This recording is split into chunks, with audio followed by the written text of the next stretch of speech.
নবী আমার মদিনার বুলবুল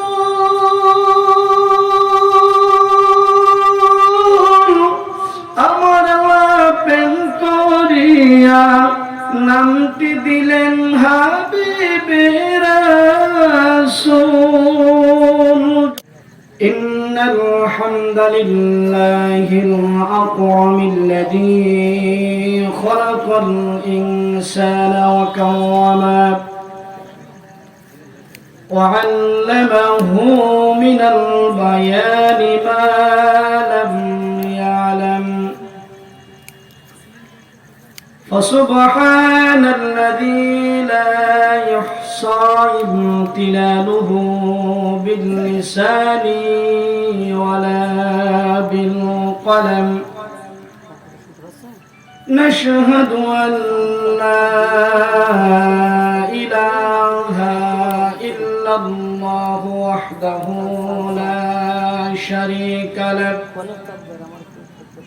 ونشهد أن سيدنا وسندنا وحبيبنا ومولانا محمدا عبده ورسوله أما بعد فقد قال الله تعالى في كلامه المجيد وفي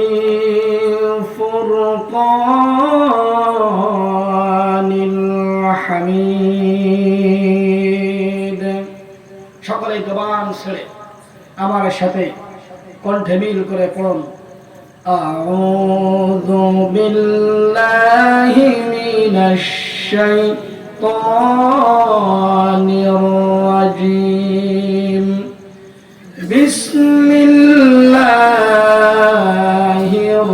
রহমানির রহিম ইয়া আইয়ুহার রাসূল বাল্লিগ মা উনজিলা ইলাইকা মির রাব্বিক وإن لم تفعل فما بلغت رسالته والله يعصمك من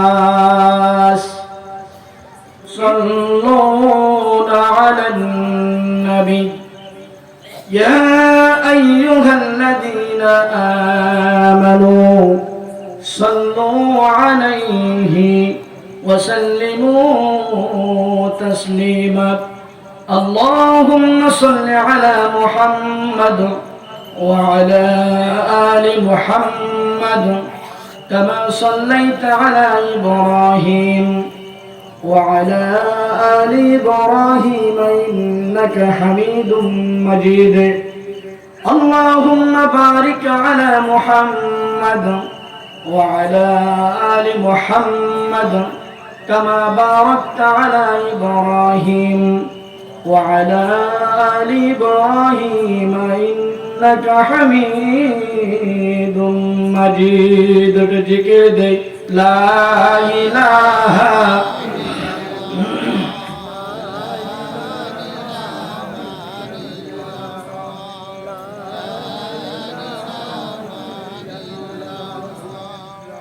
لا إله إلا الله جور لا إله سبحان الله والحمد لله لا إله سبحان الله والحمد لله لا إله إلا الله جور لا إله رحمة للعالمين نبي رحمة للعالمين نبي قرآن প্রমাণ আশিক বিনে কে বুঝিবে দিনে দিনের নবীর শান উম্মত বিনে কে বুঝিবে দিনের নবীর শান নবী আমার মদিনার বুলবুল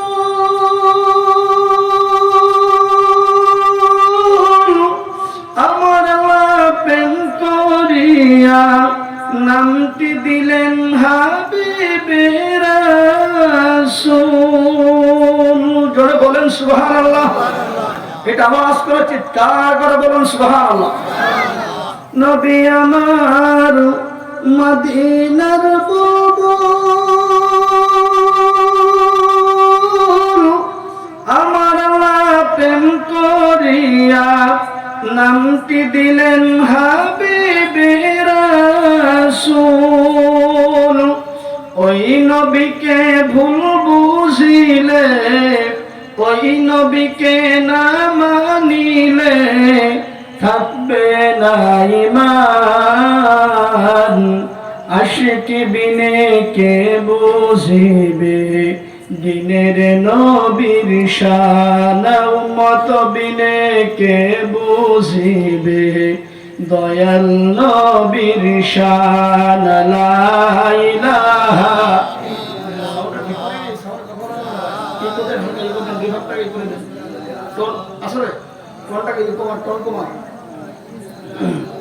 লা ইলাহা ইল্লাল্লাহ লা ইলাহা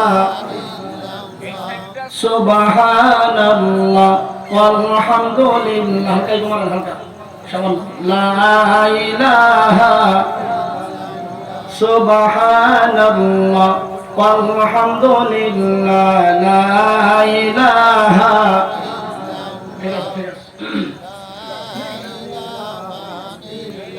লা ইলাহা ইল্লাল্লাহ জোরে লা ইলাহা সেনা জিন্দাবাদ জিন্দাবাদ জিন্দাবাদ খোদার সেনা জিন্দাবাদ জোর কদমে যাও এগিয়ে ইসলাম আবার হোকাবাদ দিন ইসলাম জিন্দাবাদ জিন্দাবাদ জিন্দাবাদ খোদার সেনা জিন্দাবাদ জিন্দাবাদ জিন্দাবাদ খোদার সেনা জিন্দাবাদ বাংলার জমিনে যদি ইসলাম কায়েম হয় আমাদের কারোর কোনো আপত্তি আছে এটা আওয়াজ করে বলুন আছে যদি আপত্তি না থাকে যুবকদের মতো খালিদ বিন ওয়ালিদের মতো আমি যেমন প্রশ্ন আপনাদের করব টাস টাস করে আপনারা অ্যানসার করবেন পারবেন ইনশাআল্লাহ রাজি আছেন যারা যারা দুটো হাত তুলে দেখান তাড়াতাড়ি লিল্লাহি তাকবীর লিল্লাহি তাকবীর আল কোরআনের আলো আল হাদিসের আলো কোরআন আছে যেখানে কোরআন নেই যেখানে লিল্লাহি তাকবীর 16 কোটি মুসলমানের জন্মভূমি বাংলাদেশ পীরাউলিয়া শহীদ গাজীর এই দেশে বাংলাদেশ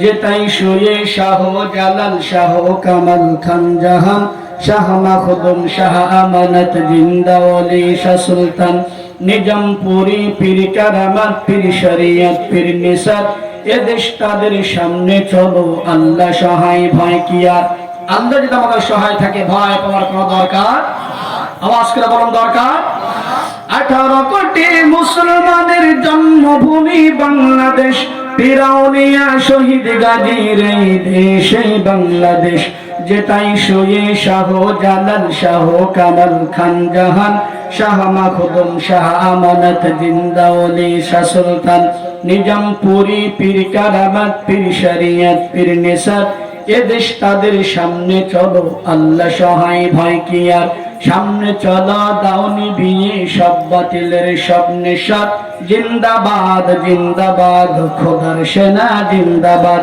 জিন্দাবাদ জিন্দাবাদ আল্লাহর সেনা জিন্দাবাদ জোর কদমে যাও এগিয়ে ইসলাম আবার হোকাবাদ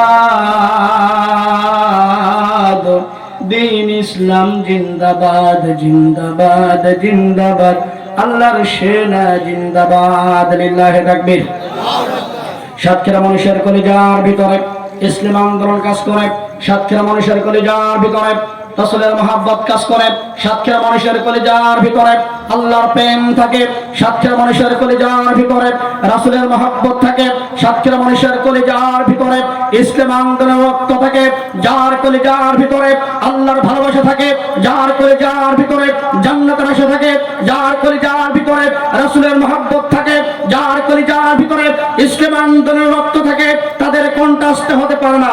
বাংলার জমিনে ইসলামিক রাষ্ট্র কায়েম করার জন্য যুগে যুগে শাহাদাত বরণ করেছেন, রক্ত দিয়েছেন, জীবন দিয়েছেন, শহীদ হয়েছেন, তারপর তারা পিছপা হয়নি। আমি আপনাদেরকে উদারত আহ্বান করে জানাচ্ছি, কোরআনের ময়দান থেকে ইসলামের রাজ কায়েম করার জন্য, বাংলার জমিনে আল্লাহর দ্বীন প্রতিষ্ঠা করার জন্য রক্ত দিতে, জীবন দিতে, শহীদ হতে এখনো রাজি আছেন যারা যারা? দুটি হাত তুলে আল্লাহকে দেখান তারা তারা।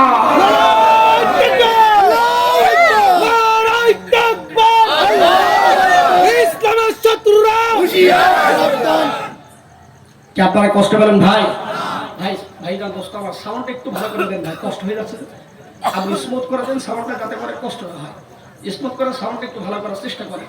আপনি আপনার মতো চেষ্টা করতেছেন ঠিক, তারপরেও আর একটু ভালো করার চেষ্টা করেন। দেখেন আওয়াজ টানছে না। একটু জিকির করে লা ইলাহা লা ইলাহা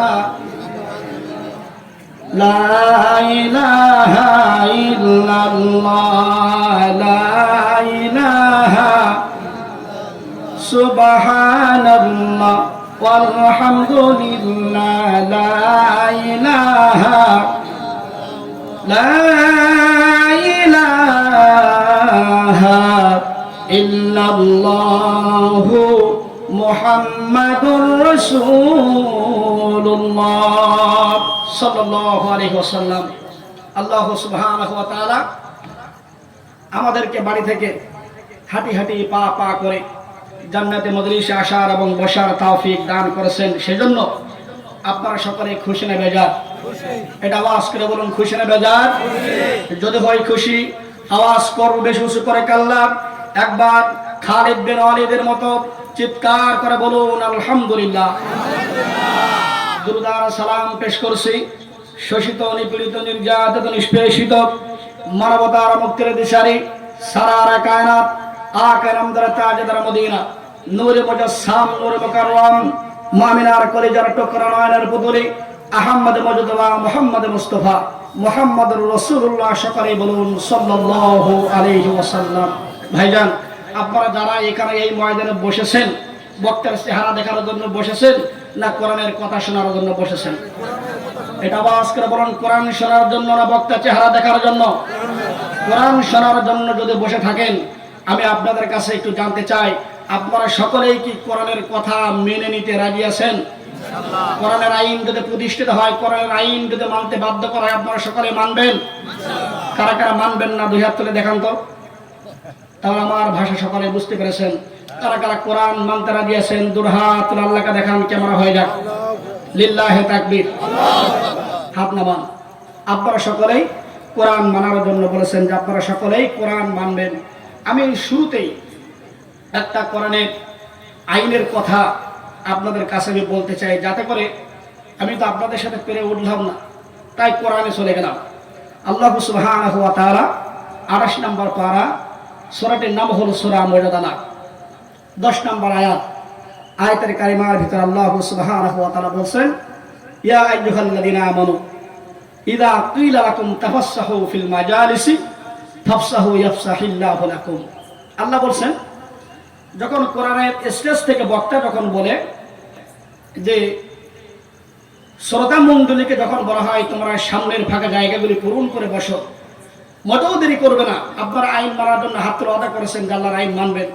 আল্লাহর আইনের একটা আয়াতে কারিমা তেলাওয়াত করে বলে দিলাম, সকলকেই সরে নড়ে চড়ে বসতে হবে।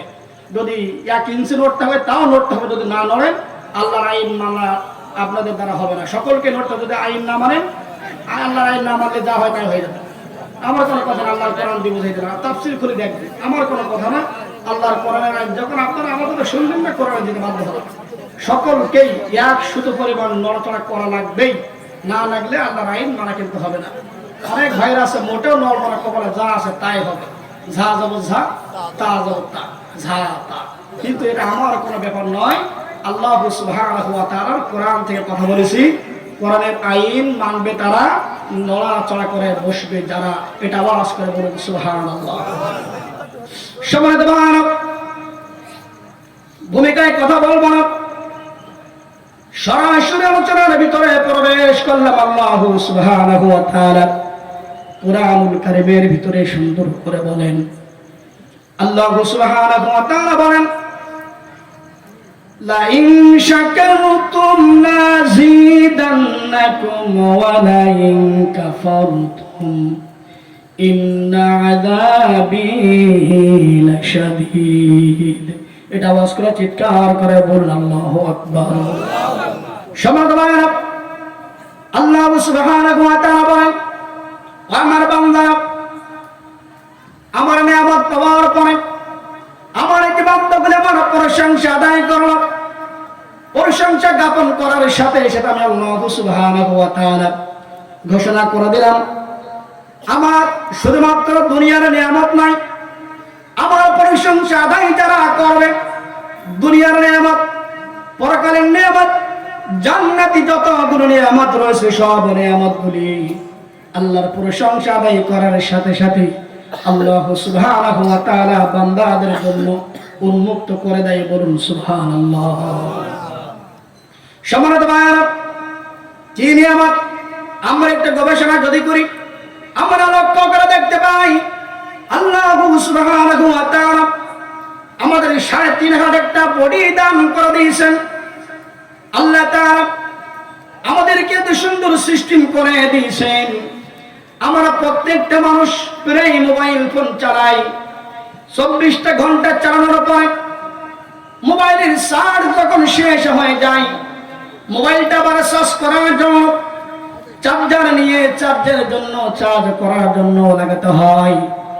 আল্লাহ সুবহানাহু ওয়া তাআলা বলেন, ও আমার বান্দারা শোনো, আমি তোমাদের শরীরের ভিতরে 2টা চক্ষু দান করে দিলাম, নিয়ামত ভরা 2টা চক্ষু। ওই 2টা চোখকে দুনিয়া দেখার জন্য যদি আমি চার্জারের সিস্টেম করে দিতাম, আল্লাহ সুবহানাহু ওয়া তাআলা বলেন, প্রত্যেকদিন এক একটা চোখের পিছনে ৯০০ টাকার কারেন্ট খরচ হতো। আমি আল্লাহ তাআলা বিনা ট্যাক্সে বিনা দ্বিধায় প্রত্যেকদিন ১৮০০ টাকার কারেন্ট সেভ করে নিয়ামত ভরা 2টা চক্ষু দান করে দিলাম। তোমরা যদি ওই নিয়ামত ভরা 2টা চোখের প্রশংসা আদায় করা যদি শুরু করে দাও, তোমাদের জীবন জৈবন শেষ হয়ে যাবে, তারপরেও 2টা চোখের প্রশংসা আদায় করে তোমরা শেষ করতে পারবে না। এটা আওয়াজ করা যুবকদের মতো চিৎকার করে বলুন সুবহানাল্লাহ।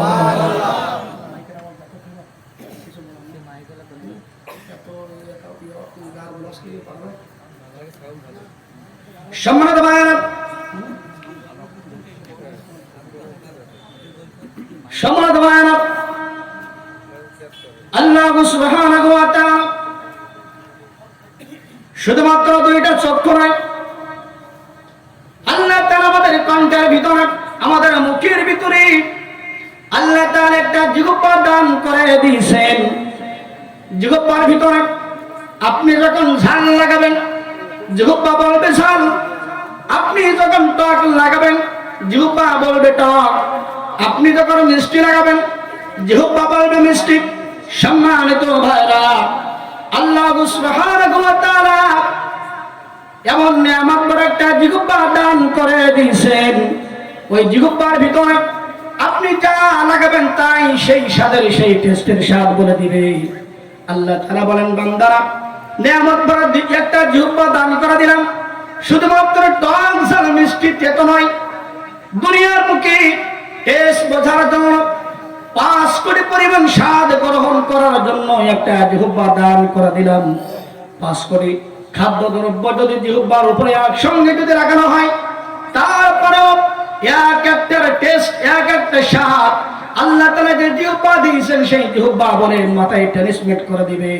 আল্লাহ তাআলা বলেন, বান্দারা ওই জিহ্বার প্রশংসা আদায় যদি তোমরা শুরু করো, আদায় করতে করতে তোমাদের জীবন শেষ হয়ে যাবে, তারপরেও ওই জিহ্বার প্রশংসা আদায় করে তোমরা শেষ করতে পারবে না। এটা আওয়াজ করা যুবকদের মতো বলুন সুবহানাল্লাহ। সমর্থ ভাইরা, আমি যে আয়াতে কারিমা তেলাওয়াত করলাম, আলোচনার ভিতরে সরাসরি প্রবেশ করে আল্লাহ তাআলা বলেন, ভূমিকায় কথা বলবো না। আল্লাহ সুবহানাহু ওয়া তাআলা বলেন, ইয়া আইয়ুহার রাসূল, হে নবী আমার, বাল্লিগ মা উনজিলা ইলাইকা মির রাব্বিক, তোমার উপরে যে কিতাব নাযিল করা হলো ওই কিতাব বেশি বেশি প্রচার করুন। নবীজি শোনার পরে সাহাবায়ে কেরামদের মাঝে চলে গেলেন। যাওয়ার পরে বলতে লাগলেন, সাহাবীরা, আল্লাহ তাআলা একটা জেনারেল আয়াত নাযিল করে জানিয়েছেন কোরআন বেশি বেশি প্রচার করতে হবে। সাহাবীদের ভিতরে হযরত আবু বকর সিদ্দিক রাদিয়াল্লাহু তাআলা আনহু তিনি বলতে লাগলেন, ইয়া রাসূলুল্লাহ, ইয়া হাবিবাল্লাহ, আপনি তো কোরআন প্রচার করেন না, আবার বেশি বেশি কোরআন প্রচার করতে হবে, এর কারণটা বুঝলাম না, বুঝি বলুন। এবার নবীজি বলতে লাগলেন, সাহাবীরা শোনো, এতদিন আমি রাতের আধারে গরিব মানুষগুলির মাঝে গোপনে গোপনে কোরআন প্রচার করেছি, আর গরিব মানুষগুলির মাঝে নয়, রাতে রাতের নয়, প্রকাশ্যে ময়দানে আল্লাহ তাআলা কোরআন প্রচার করার জন্য আল্লাহ বলেছেন কাউকে ভয় করলে চলবে না, একমাত্র কেবলমাত্র আল্লাহ তাআলার ভয় নিয়ে কোরআন প্রচার করার জন্য মাঠে ময়দানে যেতে হবে। একমাত্র আল্লাহ তাআলার ভয় অন্তর রাখতে হবে, আর কারোর ভয় অন্তর রাখা চলবে না। এটা আওয়াজ করে যুবকদের মতো বলুন সুবহানাল্লাহ। সমর্থ ভাইরা, নবীজি সাহাবায়ে কেরামদের নিয়ে সকাল যখন হয়ে গেল, সাহাবী বলতে লাগলো, ইয়া রাসূলুল্লাহ, আপনি কোরআন প্রচার করার জন্য যখন ময়দানে বের হবে আপনার উপর আঘাত আসতে পারে, নির্যাতন ইস্তিমরুলার চলতে পারে। নবীজি বললেন, আমার উপরে নির্যাতন ইস্তিমরুলার কম চলে নাই, মিথ্যা মামলা আমার নামে কম দেওয়া হয় নাই। ওয়ালিদ ইবনে মুগীরা আমার নামে মিথ্যা মামলা দায়ের করেছে। আবু জাহেল আমাকে ইচ্ছাকৃতভাবে অনেক কষ্ট দিয়েছে। বর্তমান সময়ে শুধুমাত্র বাংলাদেশের প্রেক্ষাপট নয়, গোটা বিশ্বের ভিতরে মুসলমানদের উপরে মারধর, নির্যাতন, ইস্তিমরুলার চলছে। তার একমাত্র কারণ আমরা ইসলাম থেকে দূরে সরে গিয়েছি, আমাদের মনুষ্যত্ববোধ নষ্ট করেছি, আমরা মিথ্যা বলা বেশি ভালোবেসে ফেলেছি। মিথ্যা যখন বলি আমরা মনে করি আমার মতো চালাক আর কেউ নেই, কিন্তু মিথ্যা বলা যে কবিরা গুনাহ আমরা সেটা একদম ভুলেই চলেছি। মিথ্যা বলা যে কবিরা গুনাহ সেটা আমরা ভুলেই চলেছি। আওয়াজ করে বলুন, কথা ঠিক না বেঠিক? সম্মানিত ভাইরা,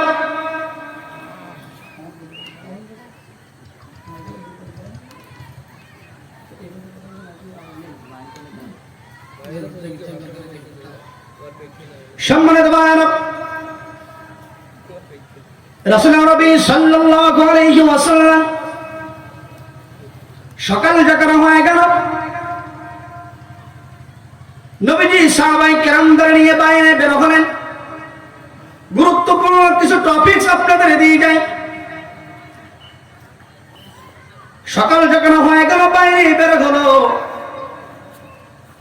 সর্বপ্রথম ওয়ালিদ ইবনে মুগীরার সঙ্গে যখন দেখা হয়ে গেল, দেখা হয়ে যাওয়ার পরে ওয়ালিদ ইবনে মুগীরা বলতে লাগলো, আব্দুল্লাহ ওয়া মুহাম্মদ, আমি তোমাকে মনে মনে তালাশ করতেছিলাম, তোমার নামে আমি 3টা মামলা দায়ের করে দিলাম। তার ভিতরে 1 নম্বর মামলা হলো, মুহাম্মদ তুমি মিথ্যা কথা বলো। আমি আপনাদের কাছে জানতে চাই, নবীজি কোনোদিন মিথ্যা কথা বলেছেন কিনা?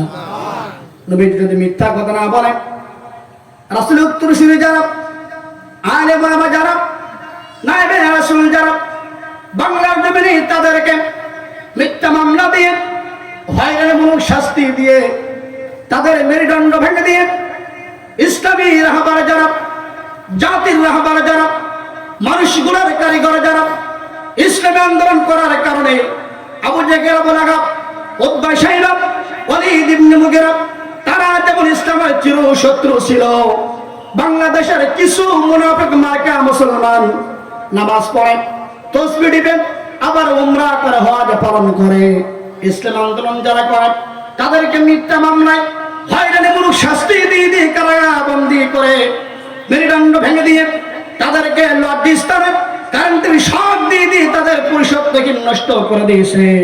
ওই সময় কোরআনের বিরোধিতা করার কারণে তারা যদি কাফেরে পরিণত হয়, বাংলার জমিনে এই নিরীহ মুসলমানদের উপরে নির্যাতন যারা করেছে, ইসলাম বিদ্বেষী যারা করেছে, তারা কেন কাফের হবে না?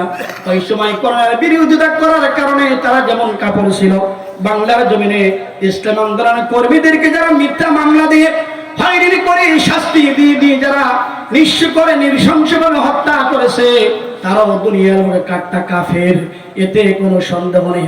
ঠিক না ঠিক? সমাজ ভাই মরহুম আল্লামা দেলাওয়ার হোসেন সাঈদী হুজুর, যিনি তাফসীর জগতের উজ্জ্বল নক্ষত্র, এই তাফসীর শব্দটি তার বাস্তবায়ন, এই তাফসীর মাহফিলটা তারা হাত দিয়ে করা, মানুষ কেন কিচ্ছা কাহিনী ওরস, মানুষ কেন ইসলামিক জলসা, মানুষ কেন বাৎসরিক জলসা, এইগুলো না দিয়ে তোমরা কেন তাফসীরুল কোরআন মাহফিলের নামটা লেখো না? আল্লামা মরহুম দেলাওয়ার হোসেন সাঈদী হুজুরের এই তাফসীরুল কোরআন মাহফিলের নামটা বাস্তবায়ন হয়েছে বাংলার জমিনে। বিগত দিন আমরা দেখেছি যেখানে তাফসীর মাহফিলের নামকরণ করা হয়, প্রশাসনের কাছে যাওয়ার একটা অনুমতি নেওয়ার জন্য মেম্বার বলে না, অনুমতি দেওয়া যাবে না, যাও এমপির চেয়ারম্যানের কাছে চলে যাও। চেয়ারম্যান বলে আমি কিছু করতে পারবো না, যাও এমপির কাছে যাও। এমপি বলেন আমি কিছু করতে পারবো না, যাও যাও ডিসি সাহেবের কাছে চলে যাও। এমন জায়গায় বিগত দিন দৌড়ানো লাগতো, কিন্তু আল্লাহ তাআলা বলেন যারা আবু জাহেলের উত্তরসূরি, আবু লাহাবের উত্তরসূরি, কোরআনের ময়দানে বাধাগ্রস্ত যারা করে তারা কাফের। বাংলার জমিনে বিগত দিনে কোরআনের মাহফিলের বাধা যারা করেছে, বাধাগ্রস্ত যারা করেছে, আমাদের বিনা অপরাধে জেলের কাস্টে ঢুকিয়ে জেলের ছেলে রেখে তাদেরকে যেমন পরিবার থেকে বিচ্ছিন্ন করেছে, বাংলার মুসলমান, বাংলার তাওহীদের জনতা, ছাত্র ভাইরা সেই জালিমদের বিচার হাতে নাতে দেখতে চাই।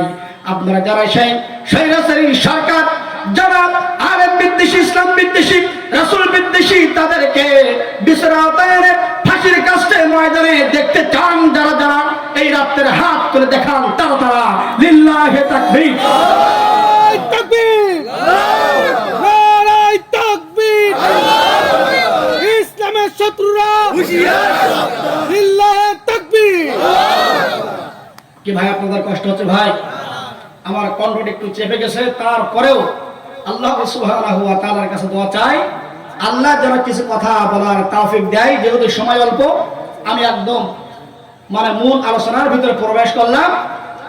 যখন ওই ইবনে মুগীরার সাথে দেখা হলো, বললো তোমার নামে মামলা দিলাম কয়টা? একটা আওয়াজ করে বলুন তিনটা। ধরে বলুন কয়টা? তিনটা মামলা দিলে। এক নম্বর মামলা হলো মুহাম্মদ মিথ্যা কথা বলে। এটা আওয়াজ করে বলুন, মুহাম্মদ কি মিথ্যা কথা বলে? কোনোদিন মিথ্যা কথা বলেনি, বলবেও না। আল্লামা মরহুম দেলাওয়ার হোসেন সাঈদী হুজুর একমাত্র ইসলামের সিপাহসালা, এই কোরআনের রাজ বাংলার জমিনে প্রতিষ্ঠা করার জন্য আমরণ চেষ্টা করেছে। জালিম সরকার তাকে বিষ প্রয়োগের মাধ্যমে, ইঞ্জেকশন প্রয়োগের মাধ্যমে দুনিয়া থেকে বিদায় করে দিয়েছেন। এটা আওয়াজ করে বলুন কথা ঠিক না ঠিক? তাহলে একজন জাতির রাহবার জানার জন্য গোটা বিশ্ব, গোটা পৃথিবী আল্লামা দেলাওয়ার হোসেন সাঈদী হুজুরকে বলেছেন যে না, ইনি শুধু বাংলাদেশের সম্পদ নয়, গোটা জাতির সম্পদ, গোটা জাতির সম্পদ, গোটা জাতির সম্পদ। এই জন্য আমি আপনাদের কাছে জানতে চাই, আমার ভাই, আমার মা, আমার বাবা, আমার চাচা, যারা ইসলাম আন্দোলন করার জন্য শাহাদাত বরণ করেছেন, 2013 সালের কথা, আমি কাছাকাছি একটা জায়গাতে ছিলাম। 13 সালে দেবহাটার ভিতরে অনেক মানুষদের, যিনি এই চিনিডাঙ্গা একটা জায়গাতে সচিবপুরের ইউনিয়নের ভিতরে মনে হয়, ওরা কোন ইউনিয়ন? চিনিডাঙ্গা।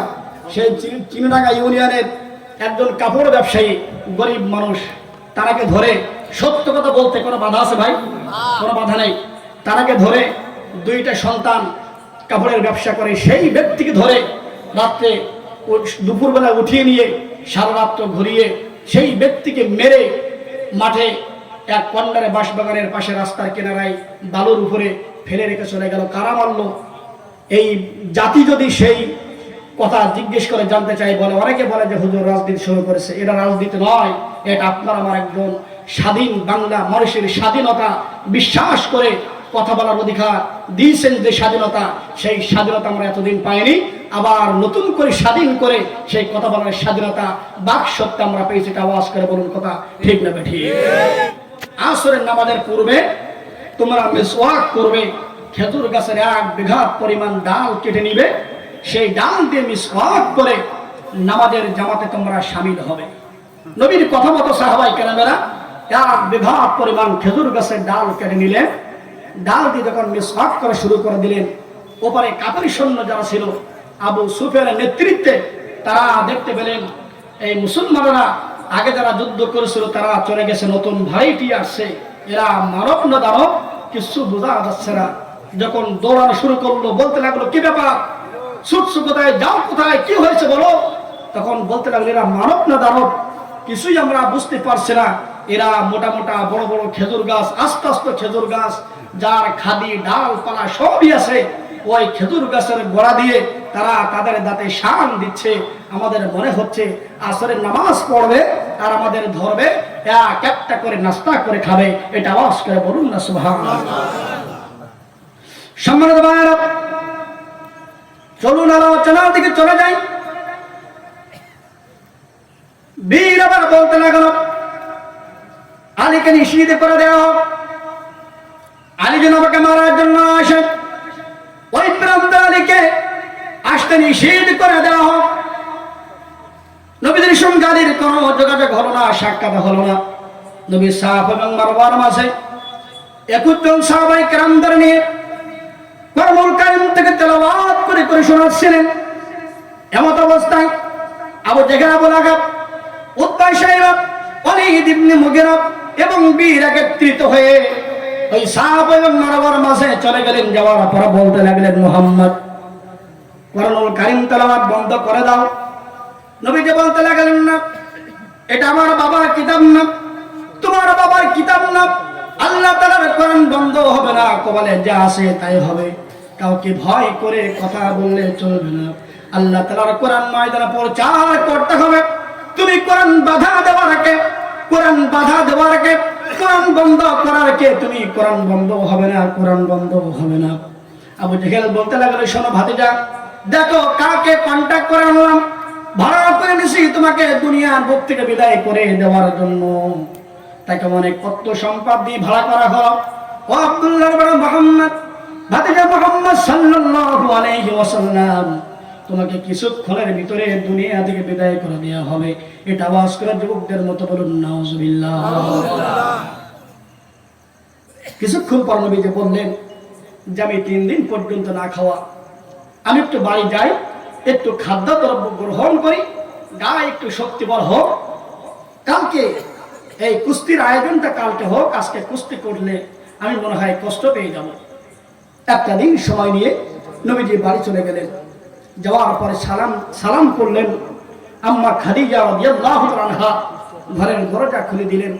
সালামের উত্তরটা দিয়ে বললেন, কি হয়েছে ইয়া রাসূলুল্লাহ, ইয়া হাবিবাল্লাহ। চোখ থেকে পানি দরদার করে বেয়ে পড়তে শুরু করে দিল। এটা আওয়াজ করে বলুন সুবহানাল্লাহ। নবীজি বলতে লাগলেন, খাদিজা, আমাকে মারার জন্য আমার নিজের আত্মীয় স্বজনেরা বীরকে ভাড়া করেছে, কন্ট্যাক্ট করেছে, অর্থ সম্পদ দেবে, স্বর্ণ মুদ্রা দেবে, বাড়ি গাড়ি দিবে, নারী চাইলে নারী দিবে। আমাকে দুনিয়ার বুকে বাঁচাই রাখতে তারা চায় না। খাদিজা বললেন, কি করতে পারি? বললেন, খাদিজা আমাকে খাদ্য দাও। আম্মা খাদিজা কানসার বলে, ইয়া রাসূলুল্লাহ, 3 দিন আগে 2টা খুরমা ছিল, একটা খুরমা আপনি খেয়ে চলে গেছেন, আর একটা খুরমা আমার জন্য রেখে দিয়েছিলেন। সেই খুরমার অর্ধেকটা আমি ভিক্ষুককে দান করে দিয়েছি, আর অর্ধেক খুরমা 3 দিন আগে খেয়ে, এই 3 দিন আমি শুধুমাত্র পানি ছাড়া আর কিছুই খাদ্য গ্রহণ করতে পারি নাই। আমি ভেবেছিলাম আপনি বাইরে থেকে আসার সময় হালুয়া রুটি আনবেন, খাদ্যদ্রব্য আনবেন, আমি সেটা খেয়ে একত্রিত খানা পেয়ে আমরা পান করবো, সেটাও ভাগ্যে জুটলো না। তাদের কষ্ট পেতে হবে না, দুঃখ করতে হবে না। ইয়া রাসূলুল্লাহ, ইয়া হাবিবাল্লাহ, আমরা সারা রাত দাঁড়িয়ে দাঁড়িয়ে আল্লাহ তাআলার কাছে নামাজ পড়ে পড়ে আল্লাহর কাছে আমরা দোয়ায় শামিল হয়ে যাব। এটা আওয়াজ করে বলুন সুবহানাল্লাহ। আম্মা খাদিজা এবং রাসূলুল্লাহ নবী সাল্লাল্লাহু আলাইহি ওয়াসাল্লাম নামাজের দণ্ডায়মান হয়ে গেলেন। নামাজটা শুরু হয়ে গেল।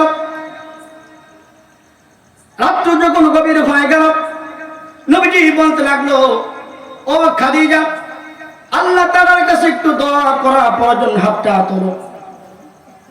খাদিজা বলতে লাগলেন, ইয়া রাসূলুল্লাহ, ইয়া হাবিবাল্লাহ, আপনি প্রত্যেকদিন আল্লাহ তাআলার কাছে দোয়া করেন, আপনার হাতের সঙ্গে হাতটা বাড়িয়ে দিয়ে আমি আমিন আমিন করি।